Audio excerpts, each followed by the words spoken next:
8 жыл Сайрам ауданында мәслихат хатшысы болып, қазіргі уақытта Түркістан облыстық мәслихат депутаты Жансерік Мұсаханұлы кім?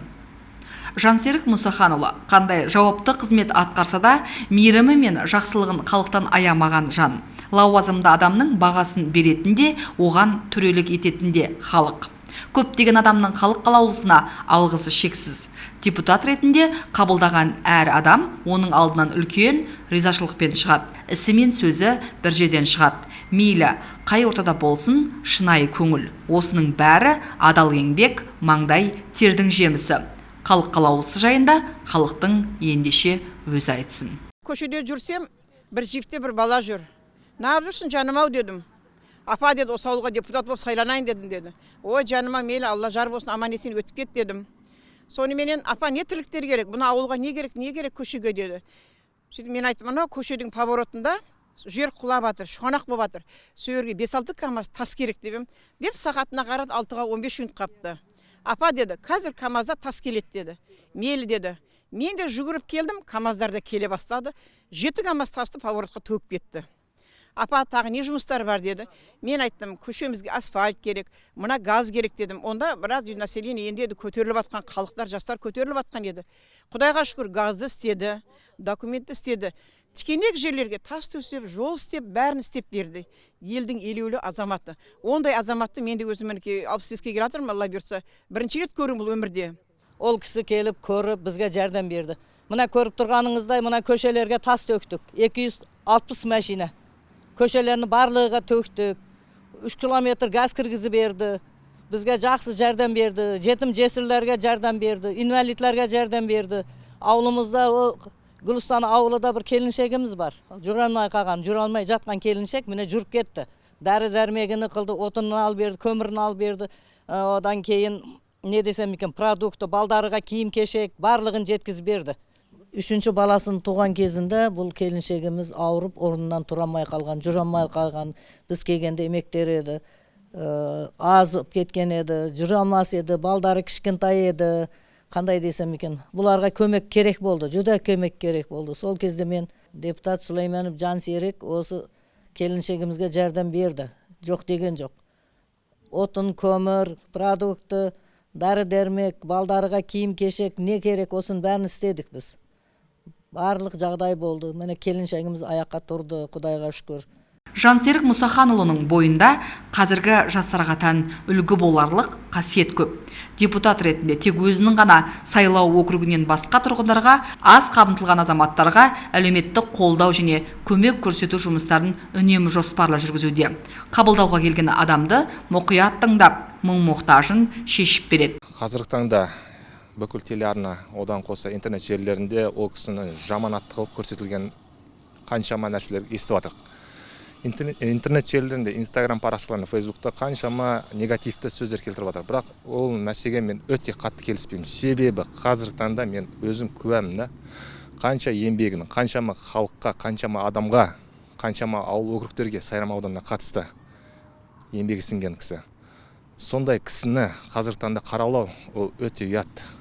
Біздің халықтың қазіргі таңда не екенін білмеймін. Біреуі жаман деп бастаса, артынан пікірлер келіп жатыр. Депутат ол айлық алмайды. Ол адал еңбек. Бірақ ол рия үшін, көз бояушылық үшін жұмыс жасамаған ешқашанда. Мынау үйдің ішіндегі сықырлаған, посуда сықырлаған ұрысы любой семьяда болады ғой. Бұл Жансерік деген таза халықтың арасында өз күшімен көтерілген азамат. Басында өстіп еңбек етіп жүр, бизнесмен болып, халыққа жақсылық жасап, жаңағыдай көмектер көрсетіп, мына жылда қанша мектеп бар, соларға жаңа көмектерін көрсетіп отырады. Сөйтіп көтерілген азамат қой бұл. Халық өзі сайлаған, аудандық совет, бірінші ауылдық советке сайлады, кейін аудандық советке, кейін өте білімді болған екен бұл. Аудандық Сайрам аудан мәслихатында 2 рет қатарынан қалдырып, мәслихат хатшысы болды бұл 8 жылдай. Сол еңбектерім бар. Одан кейін барып көтеріліп облысқа кетті.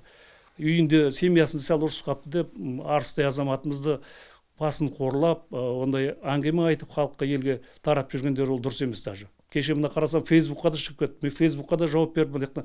Сөзін сөйлеп отыр. Себебі біз сияқты өзіміз сайлаған депутатымызды кім қорғайды, біз қорғамасақ. Осы үйді міне берді, осы үйді алдық. Және де менен басқа да қаншама адамдар бар. Оның несіне себепкер болатымыз, жаңағы көріп жүрміз, біліп жүрміз, жақсылығын айта берсең өте көп. Бүгінде кәмелетке толмағандар арасында бұзақылықтың алдын алу, Нұр Отан, Жас Отан жастар қанатымен бірлесіп нақты жұмыстар жүргізуде. Жансерік Мұсаханұлы жас ұрпақтың бойына отаншылдық сезіммен тәрбиелеуде. Туған жерге тағзым, рухани жаңғыру бағдарламасына да лайықты үлес қосып келе жатқан жігерлі де қайсар депутаттың бірі. Ал республикалық арналардың бірінде жуырда ғана отбасылық кикілжіңді үлкен дауға айналдырған халық қалаулысының жұбайы өткен іске өкінетінін жеткізді. Балаларының әкесі елдің азаматын жаманатты еткенін артық сөйлеп, мәселені таразылай алмағанын айтты. Мен эфирге шыққанда мен күйеуім емес, енем туралы айтылатын еді. Негізі басты себеп сол енем туралы еді. Енем емес, күйеуім туралы көп сұрақ қойылып кетті да жерде. Ел жұрт ойлады, күйеуімнен барлық кінә күйеуінен деп ойлады. Негізі бұл жерде енем туралы айтылып, енемнің көрген нәрселерімді, қорлықтарымды соларды айтылады деп ойлаған едім да, соны туралы айтам деп. Мен отбасымнан кеткенім енді бір жақсы бір жолын табам деп ойладым да. Бөлек шығып, бөлек отбасы болып не қылам деп ойладым. Ел жұрт жаңағы күйеуімнің артынан қудалап атқан, қай жер болсын, жұмыс жағынан болса да, бірақ ондай кедергі жасамаса екен деймін. Ешқандай кедергі болмаса екен деймін. Жұмысына да, өзіне де ешқандай кедергі келтіргім келмейді. Зиян тигізгім келмейді ешқандай. Сіз енді Астана бағдарламасынан барған уақытта осыдан бір 5 жыл алдыңғы болған бір оқиғаны айттыңыз, иә? 18 жыл бірге тұрдыңыздар. Қандай да бір күйеуіңізден бір қатты зәбір көрген кезіңіз болды ма? Шын мәнінде сізді жаңағы қозуқанды депутат деп өмір күн бермейтін бір депутаттың әйел ретінде танып қалдық. Ал ақиқатында Жансерік Мұсаханұлы қандай азамат еді? Жақсы, жақсы, өте мейірімді. Ондайға, енді ондай қызуқанды депутат деуге шілей артық кеткен ол сөзді, ондайға лайықты емес. Енді оны шілей асырып айтқан. Енді шілей ондайға болуды қажет жоқ еді. Енді менде де қателік кетсе кешіріңіздер. Кешірім сұраймын ел жұрттан, осы бүкіл Қазақстанның отбасыларынан. Енді бүкіл барлық семьяда да осындай қателік болады. Мен де түсінесіздер. Енді мен бар ең нем жол осы деп ойладым да. Осы арқылы мен бөлек шығып, отбасымен бөлек тұрам деп ойладым да. Басқа амал жоқ болды. Бәрібір ел жұрт не ойлайды? Сізді қазір мынау журналист келіп, жаңағы қорқытып отыр, әйтпесе үркітіп отыр, немесе аузына сөз салып осыны айтқызып отыр деп те ойлауы мүмкін ғой, иә? Әркімнің ойы сан-саққа жүгіреді бұндай уақытта. Оны мен негізі мен күйеуіме айтқам. Мен қайтадан не қылып эфирге шығам. Мен сені ақтап алам, мен кешір, мен осындай артылғышылық жасап қойдым.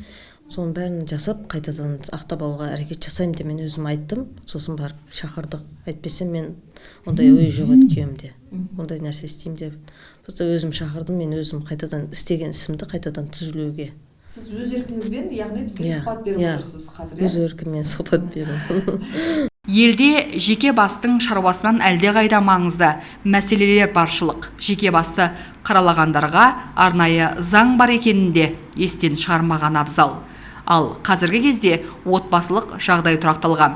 Ана балаларымен өз шаңырағында. Дәл осы кезде партияластар қолдай алатынын көрсетуі керек.